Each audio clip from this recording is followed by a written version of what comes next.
నమస్కారం. తెలంగాణలో పథకాల అమల్లో 4 పథకాలు బ్రహ్మాండంగా అమలు చేస్తున్నామని చెప్పి కొండంత రాగం తీసి రేవంత్ రెడ్డి గారు నిన్న ఇంకో పాట పాడిండు. సామెత ఉంది, అది మోటు సామెత గురించి చెప్పను నేను. కొండంత రాగం తీసిండు. నిన్న 4 పథకాలు కొత్తవి కావన్నీ పాతే. రేషన్ కార్డుల నిరంతరం ప్రక్రియ, అట్లాగే రైతు బంధు రైతు భరోసాగా మార్చిన క్రమంలో అది కొత్త పథకం ఏం కాదు.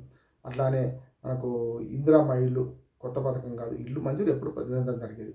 ఒక కొత్త పథకం ఏంటంటే 6,000 రూపాయలు రైతు కూలీలకు భూమి లేని నిరుపేదలకు ఇస్తా అన్నాడు.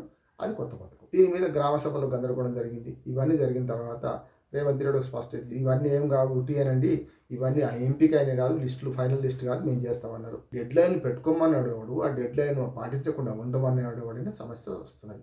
అది నేను అడిగిన ప్రశ్న కాదు. ఇటీవలనే మనకు రాజగోపాల్ రెడ్డి, కోమటిరెడ్డి రాజగోపాల్ రెడ్డి బోడాబాల మనిషి అంటారు. అంటే సరే, ఆయన రాజకీయ వ్యూహం లేకుండా ఉండడు, కానీ గతంలో కాంగ్రెస్ పార్టీలో ఉండి ఆ తర్వాత బీజేపీలో చేరి రాజీనామా చేసి మునుగోడు ఎన్నికల ఖర్చు అంటే మునుగోడిదే పెద్దది, హుజురాబాద్ తర్వాత హుజురాబాద్ కంటే ఎక్కువ డబ్బులు ఖర్చు పెట్టి చివరికి ఓడిపోయి మళ్ళీ చివరికి కాంగ్రెస్ పార్టీలో చేరి ఇన్ని జిమ్మికులు చేసిన తర్వాత ఇవాళ రాజగోపాల్ రెడ్డి నిన్న ఒక మాట చెప్పిండు. దీనికంటే కేసీఆర్ పాలనే బాగుంది. సరే, ఆయన రాజకీయ వ్యూహం మంత్రి పదవి ఇస్తలేరు, వాళ్ళు కూడా వేరే ఉండొచ్చు.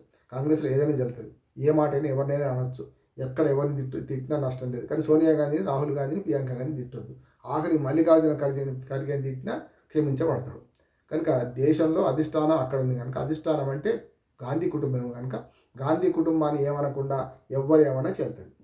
కనుక రాజగోపాల్ రెడ్డి గారి విమర్శలు రెండా ఉన్నాయి. ఒకటేమో వాస్తవం మాట్లాడిండు, రెండోది వాస్తవం మాట్లాడడానికి రాజకీయ కారణాలు ఏంటంటే తన అన్నకు మంత్రి పదవి ఇచ్చిండు, తనకు ఇవ్వలేదు. మరి ఒకటే కుటుంబంలో ఇద్దరికి రెడ్లకే మంత్రి పదవి ఇస్తే ఇప్పటికే సగం మంది రెడ్లు ఉన్నారు ఇందులో మంత్రివర్గంలో, మిగతా సగం మంది వాళ్ళు ఉన్నారు, బీసీలు, ఎస్సీ, ఎస్టీలు మిగతా సగం మంది ఉన్నారు.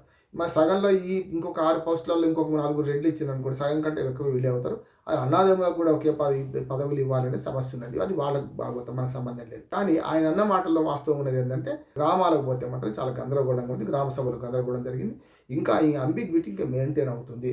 ఈ అసందిగ్ధత అంటే ఏదైతే ఈ దేనికి ఏ పథకానికి ఎవడు అర్హుడు, ఎట్లా అర్హత చేస్తున్నారు, ఏ రకంగా డబ్బులు ఇస్తున్నారని అసలు వాళ్ళు ఫస్ట్ 100 రోజుల పెట్టుకోవడమే తప్పు. 100 రోజులు టార్గెట్ పోయింది. ఆ తర్వాత పార్లమెంట్ ఎన్నికలు వచ్చినాయి.